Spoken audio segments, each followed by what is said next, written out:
Hola hermanos, bendiciones. Llegamos a la clase número 6 de Teología Bíblica del Nuevo Testamento, nuestra última clase. Y hoy día en esta clase vamos a tratar del último tema en lo que trata del reino de Dios, que es exactamente la justicia.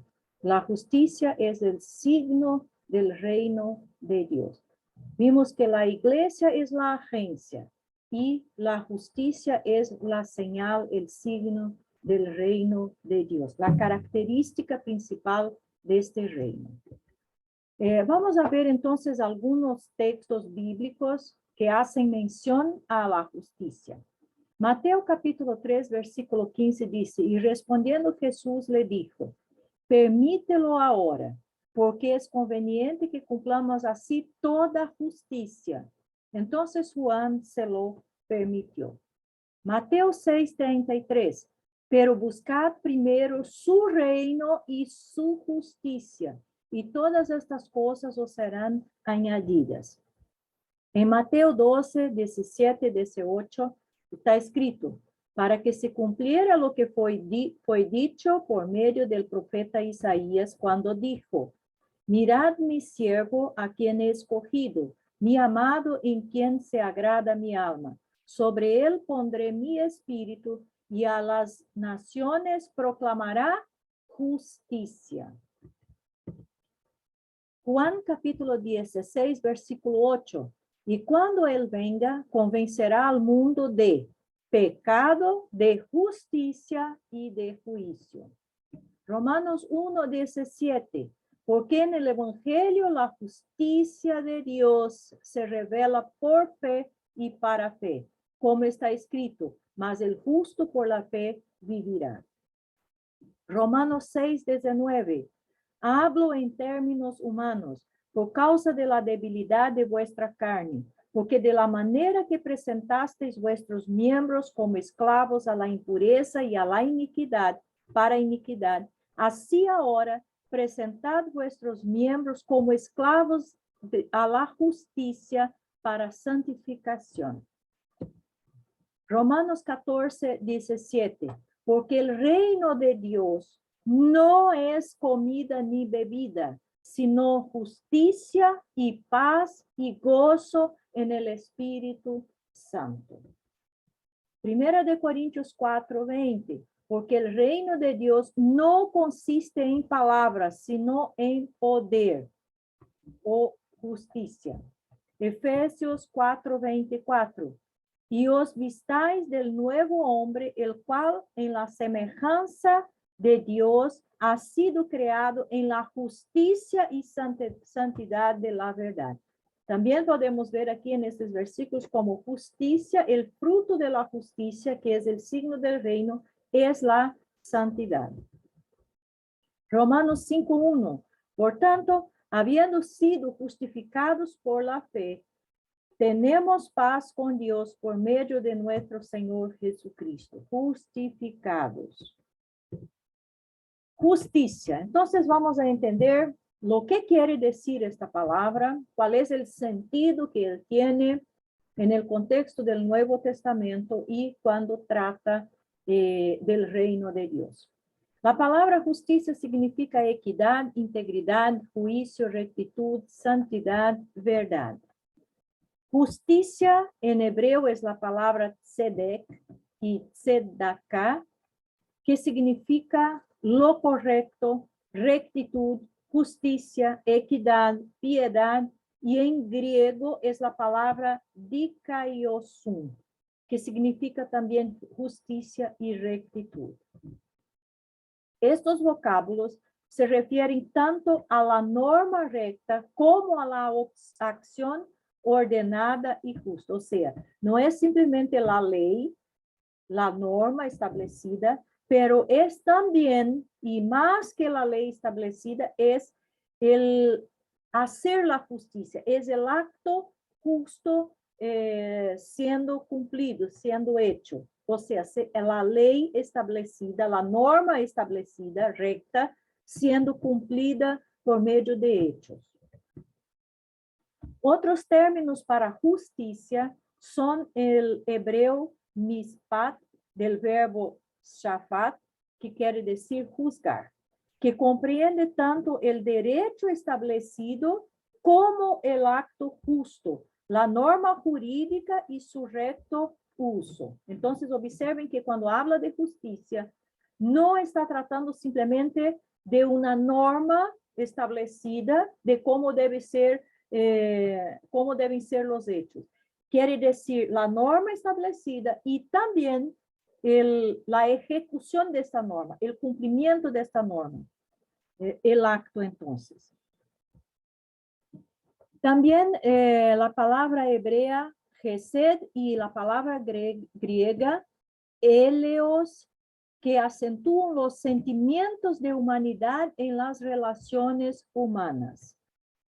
Otra palabra también que es utilizada para hablar de la justicia es la palabra hebrea ho o hukwa, que quiere decir grabar, y la palabra griega dikaitma, que significa regla, exigencia, mandamiento, acto justo, que de la ley escrita pasan a designar el derecho derivado de dicha ley. Estado en el que existe una correcta relación entre el hombre y Dios, dentro de los límites de la comprensión finita del hombre, de la voluntad y del propósito de Dios. Entonces, con todos estos términos que son utilizados para explicar y hablar de la justicia, en resumen, la justicia quiere decir exactamente este estado en que existe una correcta relación entre el hombre y Dios, dentro de los límites de la comprensión finita del hombre y de la voluntad del propósito divino. Entonces, observen que justicia no es simplemente una norma, no es simplemente el cumplimiento de una norma, pero va más allá porque trata de esta relación con Dios, que ya sabemos fue rompida por el hombre por causa del pecado y fue reactada por medio del sacrificio de Jesucristo. Entonces, esta relación correcta entre el hombre y Dios es justicia. La justicia de Dios es absoluta y equivale a la plenitud e infinita perfección del carácter divino. Pero el hombre no tiene absolutamente ninguna justicia por sí mismo. En Isaías 64:6 dice que todas nuestras justicias son como trapos de inmundicia. En consecuencia, cualquier justicia que el hombre tenga es de Dios, en virtud de su relación con él, porque procede de Dios. El pecador arrepentido entra en este estado de justicia cuando por fe la acepta como don gratuito de Dios. Entonces también es un acto de imputación. Dios nos imputa la justicia de Cristo porque nosotros no tenemos justicia. El estado de justicia en el que entra el pecador arrepentido cuando es justificado por la fe es de paz para con Dios. Entonces, esta es la condición que una persona tiene, o podemos decir, lo que una persona siente cuando ha recibido esta justicia de Dios. Esa persona está en paz con Dios. Fue la obediencia de Cristo a los justos requerimientos de la ley lo que le permitió justificar o declarar justos a los que vienen a él por la fe. En virtud de esta correcta relación en la que entra el cristiano, este puede llevar los frutos de justicia. Y esto podemos leer en Filipenses 1:11, Romanos 7:19, capítulo 8, versículo 4, Gálatas, capítulo 2, versículo 20. Entonces, esta justicia que nos es imputada por medio de Jesucristo, que nos da paz con Dios, va a expresarse por medio de los frutos que vamos a producir, que la Biblia también llama de frutos de justicia. Una vida justa que sigue a la justificación no nos produce méritos ante Dios, porque ningún acto humano puede ser meritorio a su vista, pero sí los frutos exteriores de justicia. No puede existir en el corazón un estado de relación correcta con Dios y no haber los frutos. Una fe no acompañada por las obras que la fe produce es muerta en sí mismo, como dice Santiago, capítulo 2, versículo 17. Los judíos llegaron a creer que la justicia se podía obtener por una observancia de la ley. La conformidad mecánica con la norma de justicia prescrita por ella era considerada como suficiente para que el hombre fuera hecho justo, sin fe en la gracia de Dios. Antes de su conversión, Pablo era irreprensible en cuanto a la justicia que es en la ley. Él mismo declara esto. Esta justicia legal no dejaba lugar para el ejercicio de la fe. Por las obras de la ley, ningún ser humano será justificado delante de él. Romanos 3:20, el mismo apóstol Pablo entendió esto. Todo el drama bíblico puede describirse como la revelación progresiva de la justicia divina, que pone al descubierto la injusticia profunda del hombre para que en la medida en que éste se dispone a ser justificado por Dios, reciba de parte de él una participación en su propia justicia, en forma de una inmerecida misericordia realizada en Jesús, quien no teniendo pecado, se hizo pecado por nosotros.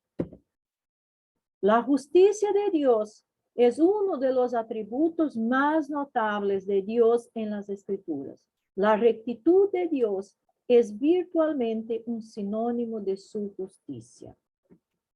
La palabra más común para justo en el Antiguo Testamento significa recto y en el Nuevo Testamento también.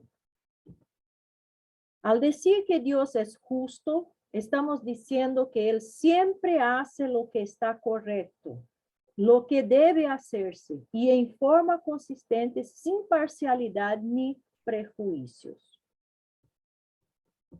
La rectitud o justicia es la expresión natural de su santidad. Si Él es infinitamente puro, quiere decir que debe oponerse a todo pecado, y esa oposición debe demostrarse por el tratamiento que Él da a sus criaturas. Cuando leemos que Dios es recto o justo, se nos está asegurando que sus acciones hacia nosotros están en completo acuerdo con su naturaleza santa. Y ahí podemos entender perfectamente que cuando Dios exige el castigo por el pecado, Él no está siendo injusto. Por el contrario, Él está siendo justo, Él está actuando y expresando exactamente su naturaleza santa, su santidad. Entonces, observen cómo justicia y santidad son dos cosas que caminan juntas, que están, una es consecuencia de la otra, o una expresa la otra. Justicia expresa santidad y santidad expresa justicia. Vemos en el libro de Génesis el propósito de Dios de llamar a Abraham y a su descendencia. Formar un pueblo cuya característica fuera la rectitud y la justicia. Dios no solo se mostró a sí mismo recto y justo, también trabajó en la vida de Abraham para que él fuera un hombre que amaba la rectitud y la justicia. La rectitud de Dios se observó en toda su relación con la nación de Israel y tiene varias manifestaciones. Primero, Dios revela su rectitud dando a conocer su voluntad y su palabra al mundo a través de la nación de Israel. Dios se relaciona con los hombres sobre la base de lo que Él les ha revelado. A menudo le dice a los hombres lo que hará antes del evento, de manera que supieron que Dios es Dios y que Él ha cumplido lo que ha prometido. Entonces, Dios establece una ley, una regla, habla claramente cuáles van a ser las consecuencias en el observar la ley, en cumplir la ley y en no cumplir la ley. Entonces, nadie es tomado de sorpresa delante de la justicia de Dios. Dios revela su rectitud instruyendo a los hombres en su palabra. Salmo 25, versículo 8 está escrito, bueno y recto es Jehová. Por tanto, Él enseñará a los pecadores del camino. Esta instrucción fue impartida a través de los sacerdotes levitas, como podemos ver en Levíticos capítulo 10, Deuteronomio capítulo 24, Nehemías capítulo 8, Segunda de Crónicas 17, o a través de profetas como Moisés. Y eso vemos en Deuteronomio y Éxodo. Dios revela su rectitud cumpliendo sus promesas. Nehemías 9:8 dice, y hallaste fiel su corazón delante de ti, y hiciste pacto con él para darle la tierra, a su descendencia, y cumpliste tu palabra porque eres justo. Dios revela su rectitud juzgando a los enemigos de Israel. De la misma manera, Dios se muestra a sí mismo como recto cuando juzga a la nación de Israel debido a su pecado y desobediencia. Entonces, el juicio de Dios a Israel y a cualquier otra nación no es un hecho injusto, es un hecho perfectamente justo, porque expresa la rectitud y la santidad de Dios. Dios habló y va a cumplir lo que dijo que iba a hacer. Dios revela su rectitud en la forma que gobierna. Dios también revela su rectitud en su odio y en su ira. Dios revela su rectitud en la protección entregada a los pobres y a los afligidos. Dios revela su rectitud cuando muestra su misericordia y compasión. Dios revela también su rectitud al salvar a los pecadores. Las escrituras enseñan que la rectitud de Dios es la causa de ambas, de la condenación y de la justificación. Entonces, por estos ejemplos que traemos del Antiguo Testamento, podemos ver que cualquier cosa que Dios haga, sea afligindo, sea corrigindo, sea ejercendo misericordia, sea salvando, sea bendecindo, sea gobernando, sea castigando, cualquier cosa es un acto justo de Dios, un acto que expresa su rectitud y su santidad. Y esto es importante. La rectitud de Dios es la causa tanto de la condenación al pecado cuanto de la justificación del pecador. Bajo la dirección mosaica, la justicia va a pasar al entorno de la santidad, en hebreo, Kodesh, entendida como consagración, separación. Dios libra a los suyos porque son suyos, porque están separados, porque no pertenecen al resto del mundo, son consagrados, llamados a ser santos. A este respecto es interesante la redacción de los 10 mandamientos. Nosotros traducimos habitualmente con un genérico no matar, no robar, etc. Pero en la redacción hebrea es muchísimo más personal. No mates tú, no robes tú, y etc. El fundamento de la justicia que Dios le exige a su pueblo no es una vaga ley natural, sino el hecho de haber sido especialmente escogido y apartado para el servicio divino, como bien lo expresa Deuteronomio 4. De ningún modo está en el Antiguo Testamento esa caricatura de justicia religiosa que consiste solamente en cumplir mandamientos. La idea bíblica de cumplimiento no se reduce a realizar un mandato escrito de manera mecánica. Siempre es el compromiso personal lo que cuenta, lo que podríamos llamar la actitud del corazón. Y todos estos conceptos son importantes y estamos hablando, y quizás usted esté pensando, pero estamos hablando de teología del Nuevo Testamento y ¿qué tiene que ver con con lo que estamos viendo del Antiguo Testamento. Es exactamente para que podamos entender lo que quiere decir, lo que significa esta justicia.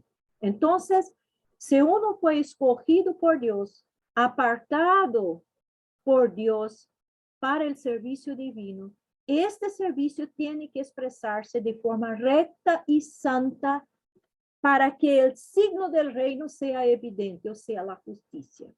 Y los hechos de una persona salva van exactamente expresarse por la rectitud, por la santidad y de esa forma, resumiendo, por la justicia. Si la rectitud y la justicia son el corazón de la ley del Antiguo Testamento, también son el corazón de la disputa entre Jesús y los escribas y fariseos. En el principio mismo de su ministerio terrenal, Jesús comenzó a contrastar su interpretación de las enseñanzas del Antiguo Testamento sobre la rectitud con la que impartían los escribas y los fariseos. En realidad, Jesús no dio una nueva interpretación de la justicia o de la ley. Más bien, quiso restablecer la comprensión adecuada de la justicia, tal como la ley y los profetas la enseñaban. La novedad radical que trae Jesús no está tanto en sus palabras cuanto en lo que él hace. Soporta como cordero inocente toda la injusticia de un mundo sumido en la injusticia, en el pecado, en la ausencia de Dios. La soporta, la siente como propia, la sobrelleva consigo y al romper la barrera del mérito, al sufrir sin merecerlo de ninguna manera, abre una nueva etapa en la que Dios no está del otro lado, sino en el nuestro. Padece con nosotros, sufre con nosotros, se alegra también con nosotros, nos hace de su familia. La mayor parte del Nuevo Testamento se toma con el propósito de mostrar que Jesús de Nazaret es verdaderamente el Mesías prometido y por tanto los propósitos de Dios de la justicia y la salvación están centrados en él. La justicia está estrechamente vinculado con el tema del reino de Dios. Como ya vemos en esos textos que están ahí mencionados, y al principio leemos algunos de ellos. Un reino de justicia, para que el que Juan el Bautista preparó el camino y que a Jesús como el Hijo justo y redentor lleva a su cumplimiento. Entonces, el tema del reino es la justicia y Jesús es la expresión perfecta y exacta de la justicia de Dios. Tanto en el hecho de castigar el pecado, de ejercer su juicio al pecado, cuanto en justificar al pecador, en perdonar al pecador, en ejercer misericordia hacia el pecador. Entonces, Jesús es exactamente esta expresión perfecta de la justicia divina. Jesús habló de una falsa justicia que se encuentra en aquellos que confían en sí mismos como justos o justificada por sus logros morales. Pero él enseñó que son justificados los que reconocen su pecado y la confianza en Dios para el perdón y su justicia. Siguiendo las enseñanzas de Cristo, Pablo explica que nadie tratando de ser justo por las obras de la ley puede ser justificada a la vista de Dios, ya que cada uno es un pecador y no ha estado a la altura del estándar justo de Dios. La justicia de Dios viene como un regalo que no merecen, una declaración de gracia en la que Dios pronuncia justo el que pone su fe en Jesucristo. En esta declaración, Dios perdona los pecados de los justificados sobre la base de la muerte expiatoria de Cristo. La justicia de Dios es particularmente importante en la relación con la salvación. En Romanos 3, Pablo señala que Dios no solo justifica a los pecadores, esto es, Él los declara justos, sino que también se demuestra que es justo o recto en el proceso de esta salvación o de esta justificación. Dios es justo al condenar a todos los hombres a la muerte, pues todos sin excepción han pecado y están destituidos de la gloria de Dios. Todos los hombres, por tanto, merecen la muerte, debido a que la paga del pecado es muerte. Dios también es justo cuando salva a los pecadores, como lo expresa Pablo. Él es justo y justifica al que es de la fe de Jesús. Dios es justo porque su ira justa ha sido satisfecha. La justicia se cumplió en la cruz del Calvario. Dios no rebaja los cargos contra los hombres. Él no cambió el estándar de la rectitud. Dios vertió toda de su ira justa sobre su Hijo en la cruz del Calvario. En él se cumplió la justicia. Todos los que en él creen por fe son justificados. Sus pecados son perdonados porque Jesús pagó el precio en totalidad. La gracia divina, por medio de la cual Dios salva a los hombres de sus pecados, no se alcanza sobre la base de los méritos de los hombres, sino a pesar de los pecados del hombre. La gracia es conferida soberanamente. Dios es libre para otorgar bendiciones no merecidas a cualquier pecador. Él puede elegir. Dios no es injusto al salvar al peor de los pecadores y al no elegir para salvación a otros que a ojos humanos pueden parecer buenos. Dios no le debe la salvación a nadie y por tanto, Él no es injusto por salvar a algunos y no elegir a otros. Sin embargo, el Nuevo Testamento deja claro que el que por la fe es declarado justo, por la fe busca hacer las obras de justicia y crecer con justicia por la gracia de Dios. En conclusión, entendemos que el concepto de justicia que el Nuevo Testamento nos presenta es distinto del concepto de justicia social, que incluso muchas iglesias cristianas creen y predican. Justicia social es simplemente y solamente humanismo.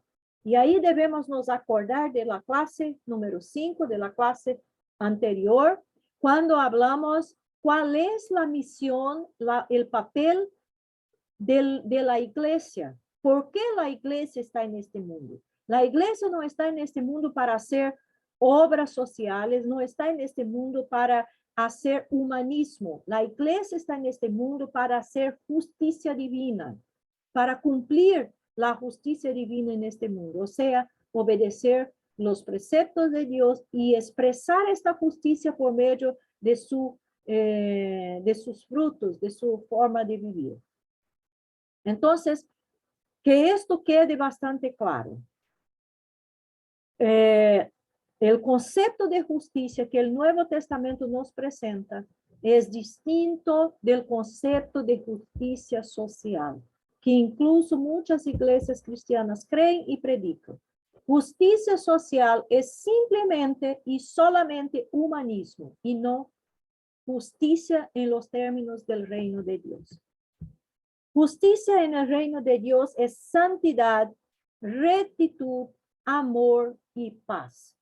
Es algo que nace de adentro, de la nueva criatura y la nueva naturaleza y se expresa por una ética.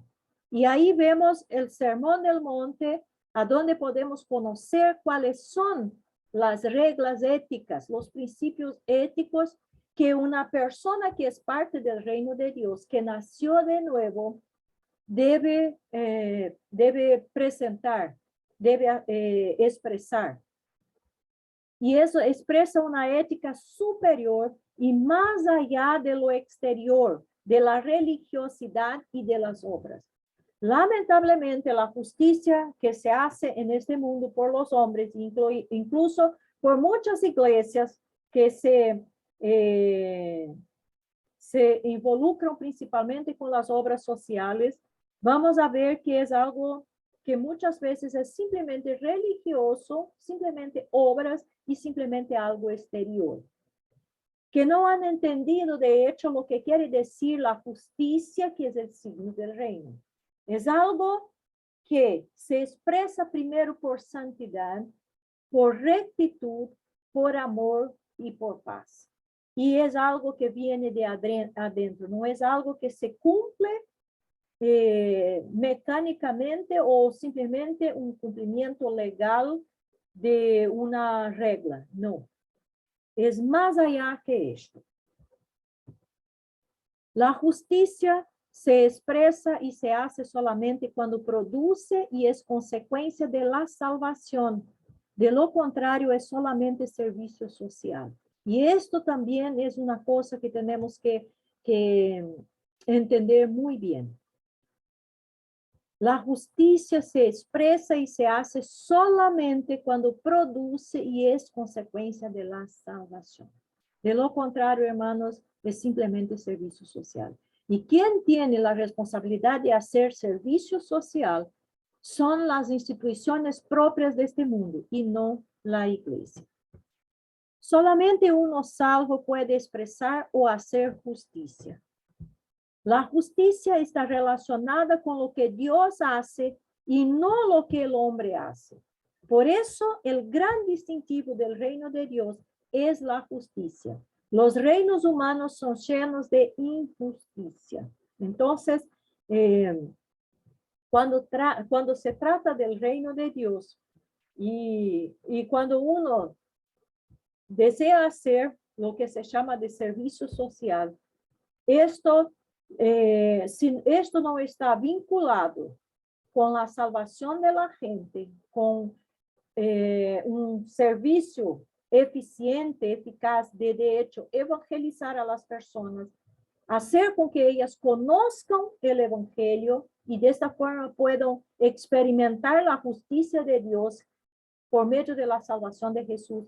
Esto no es meramente alimentar la condición miserable o sea lo que sea del hombre.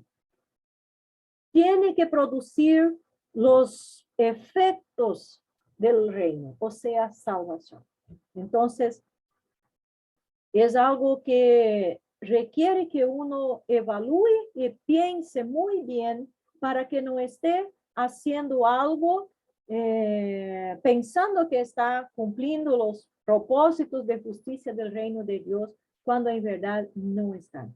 Si no produce salvación, si la salvación no está involucrada en el hacer de la iglesia, entonces lo que se hace es simplemente servicio social.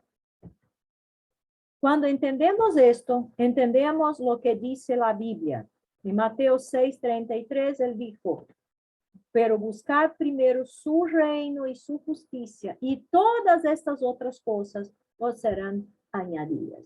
Entonces, ahí está la importancia que esto tiene y cómo debemos tratar este tema, que es el signo, la característica principal en este mundo del reino de Dios, es exactamente la justicia. No la justicia del hombre, no la justicia que nosotros entendemos como justicia, pero la justicia que viene de Dios, rectitud y santidad. Y entonces, para finalizar, Romanos 14:17, porque el reino de Dios no es comida ni bebida, sino justicia y paz y gozo en el Espíritu Santo. Pablo aquí explica y resume todo muy, muy bien. El reino de Dios no es comida ni bebida, sino justicia y paz y gozo en el Espíritu Santo.